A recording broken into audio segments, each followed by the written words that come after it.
New Zealand's Prime Minister Jacinda Ardern is calling for massive social media reform on a global scale. In a New York Times op-ed, Ardern announced a conference addressing terrorism online in collaboration with French President Emmanuel Macron. Politicians and tech leaders are expected to attend. So here to explain what this means is CNET senior producer Dan Patterson. Thanks for joining us.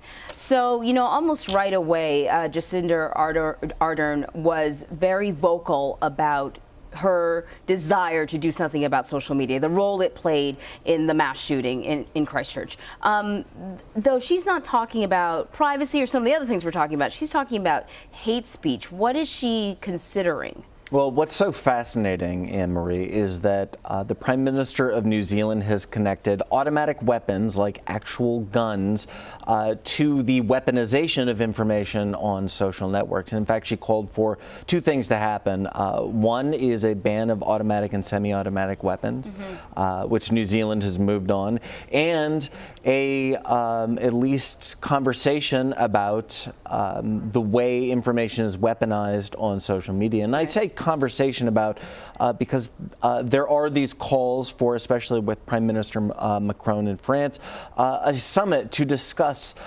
social media. However, the proposals have been non-binding, so we really don't have a clear sense of direction on where we could end up with actual policy proposals. And I see, we talked about her op-ed where she talks about, some sort of reform on a global scale. And the first thing that came to mind when we talk about expressing one's political points of view is here in the United States, that sort of expression is protected. So I would think that any sort of global policy would be limited here in the U.S. Yeah, that points out, Anne-Marie, the real nuanced challenge that we have here. On the one hand, we have these platforms that allow for the democratization of the dissemination of information. It's very easy for you to reach a large group of people and have conversations. In the United States, even though Facebook, Twitter, Instagram, these other social platforms aren't the government, we typically are reserved when it comes to limiting speech. Right. Other countries don't have a First Amendment and don't necessarily have the same tradition. So these limits on social platforms can also equate, or in the eyes of many, equate limits on free speech. It's a really nuanced and challenging conversation that these countries are proposing. And as we're sort of launching into our 2020 campaign, we're bound to hear candidates talk about this as an issue. We know that Elizabeth Warren has been calling for regulation, but we've been hearing this whole thing about regulation for many, many months now. It seems like that's a difficult thing to hammer out. Yeah.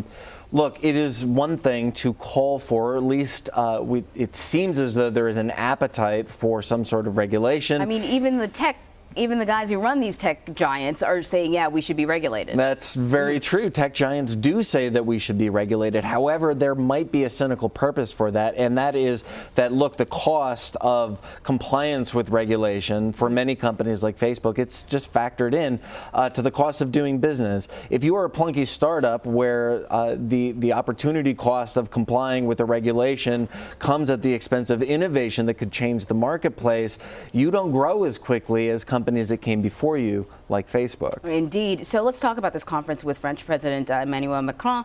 It's on Wednesday. What can we expect? Well, it's challenging to really get a clear picture of actionable outcomes from this event. It is, on the one hand, interesting to see that nations are having a conversation with tech leaders about limiting or at least slowing down the virality of how content spreads on networks. Yeah.